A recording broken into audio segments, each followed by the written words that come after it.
നമസ്കാരം. കേവലം 100 ലൈക്കുകൾക്കോ 50 കമന്റുകൾക്കോ 1000 ഷെയറുകൾക്കോ വേണ്ടി മാത്രമല്ല ഞാൻ ഈ വീഡിയോ അപ്ലോഡ് ചെയ്യുന്നത്. നമ്മുടെ സമൂഹത്തെ കാർന്നു നിന്നുകൊണ്ടിരിക്കുന്ന ഒരു മാറാരോഗമായി മാറിക്കൊണ്ടിരിക്കുകയാണ് സ്ത്രീധനം എന്ന ദുരാചാരം.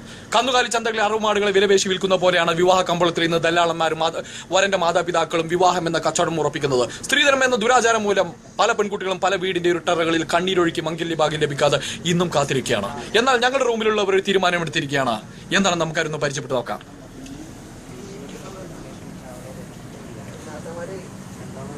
ഹലോ, എൻ്റെ പേര് റാഫി, പട്ടിക്കാട് സ്ഥലം. ഞാൻ സ്ത്രീധനം വാങ്ങില്ല. ഞാൻ മലപ്പുറത്തു നിന്നാണ്. എനിക്ക് പറയാനുള്ളത് സുഹൃത്തുക്കളാരും സ്ത്രീധനം വാങ്ങരുത് എന്നാണ് എനിക്ക് പറയാനുള്ളത്. എൻ്റെ വീട് തലക്കാട്, ഞാൻ സ്ത്രീധനം വാങ്ങുകയില്ല. എൻ്റെ വീട് പെരിന്തൽമണ്ണ കരിങ്കിലെത്തണി, ഞാൻ സ്ത്രീധനം മേടിക്കൂല. എൻ്റെ പേര് ജാസിം, എൻ്റെ വീട് അലനല്ലൂര്. ഞാനിപ്പോൾ സൗദി അറേബ്യയിൽ നിന്ന് നാട്ടിൽ പോകാൻ വേണ്ടി നിൽക്കുകയാണ്. നാട്ടിൽ നിന്ന് വന്നിട്ട് 3 വർഷത്തോളമായി.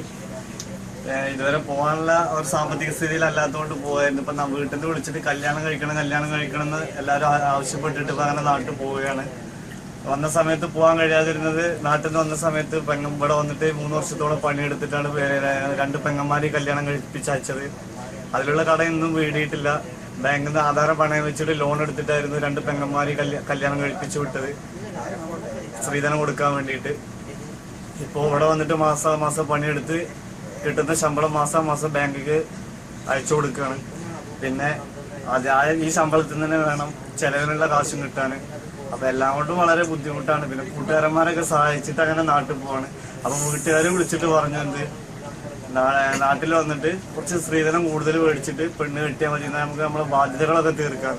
അപ്പം വീട്ടുകാരോട് ഒരു ദൃഢപ്രതിജ്ഞ എടുത്തു, എൻ്റെ പെങ്ങന്മാർക്ക് വന്ന ഈ ഗതി മറ്റൊരു പെൺകുട്ടിക്കും വരരുത്. ഞാൻ മനസ്സിൽ ആത്മാർത്ഥമായിട്ട് പറയുകയാണ്. ഞങ്ങളുടെ കൂട്ടത്തിലുള്ള ആരും സ്ത്രീധനം മേടിച്ചിട്ട് പെണ്ണ് കെട്ടൂല എന്ന് ഞങ്ങൾ ദൃഢപ്രതിജ്ഞ എടുത്തിരിക്കുകയാണ്. ഇത് ജാസിമിന്റെയോ അല്ലെങ്കിൽ നിങ്ങൾ കണ്ട മറ്റു 4 പേരുടെ ഒറ്റപ്പെട്ട സ്വരമായി മാറാതിരിക്കട്ടെ. നമുക്ക് ഏവർക്കും പ്രതിജ്ഞ എടുക്കാം. സ്ത്രീധനം എന്ന ദുരാചാരത്തെ നമ്മുടെ സമൂഹത്തിൽ നിന്നും നമ്മുടെ നാട്ടിൽ നിന്നും അടിച്ച് വായിപ്പിക്കാം. നമ്മുടെ സഹോദരിമാരുടെ കണ്ണുനീർ സ്ത്രീധനത്തിന്റെ പേരിൽ അല്ലെങ്കിൽ സാമ്പത്തിക പ്രശ്നത്തിന്റെ പേരിൽ ഇനിയും വിവാഹങ്ങൾ നടക്കാതിരിക്കട്ടെ. നമുക്ക് ഒരുമിച്ച് പ്രതിജ്ഞ എടുക്കാം. ഞങ്ങളെല്ലാവരും ഒരു ഉറച്ച തീരുമാനമെടുത്തിരിക്കുകയാണ്.